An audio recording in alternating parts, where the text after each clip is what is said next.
বাড়িতে মটন আনলে কীভাবে ঝটপট আমি মটন বানাই সেই রেসিপিটাই আমি সবার সাথে শেয়ার করব। দেখতেও যেমন হবে সুন্দর, খেতেও হবে অসাধারণ। প্রথমে আমি 1 কেজি মতো মটন ভালো করে ধুয়ে পরিষ্কার করে নিয়েছি। তারপরে একটা প্রেসার কুকারের মধ্যে দিয়ে 4 থেকে 5টা সিটি মেরে নেব। তার মধ্যে দিয়েছিলাম অল্প একটু লবণ আর একটু হলুদ। অন্যদিকে একটি কড়াই গরম করে তার মধ্যে সর্ষের তেল দিয়ে কেটে রাখা আলুগুলোকে ভেজে নেব। আলুগুলো ভাজার সময় আমি একটু লবণ আর হলুদ দিয়েছিলাম। লো টু মিডিয়ামে রেখে আলুগুলোকে ভেজে নেব। আলুগুলো আমার ভাজা হয়ে গেছে, তারপর আস্তে আস্তে তুলে নেব কড়াই থেকে।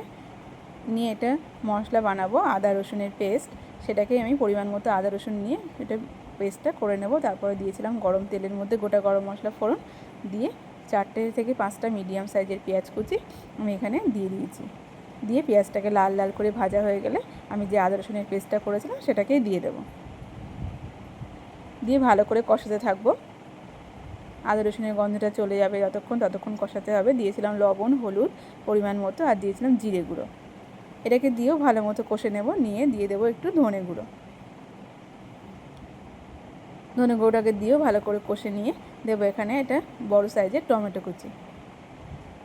আর দিয়েছিলাম 100 গ্রাম মতো টক দই। টক দইটা দিয়ে লো আঁচেই কষাতে হবে, জানলেন টক দইটা কেটে যাওয়ার সম্ভাবনা থাকে।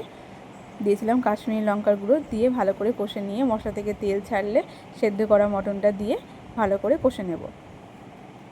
দিয়েছিলাম 4-5টা কাঁচা লঙ্কা। মটনটা আমার কষানো হয়ে গেলে তারপরে দিয়েছিলাম ভেজে রাখা আলু আর অল্প একটু মটনের স্টক দিয়ে আরও কিছুক্ষণ কষে নিয়েছিলাম, 5 মিনিট মতো কষে নিয়ে তারপরে যে মটনের স্টকটা কিছুটা ছিল আমার কাছে সেটাই এর মধ্যে দিয়ে দিয়েছি। দিয়ে মিনিট 10 মতো ফুটিয়ে নেব। নিয়ে দিয়ে দেব গরম মশলার গুঁড়ো।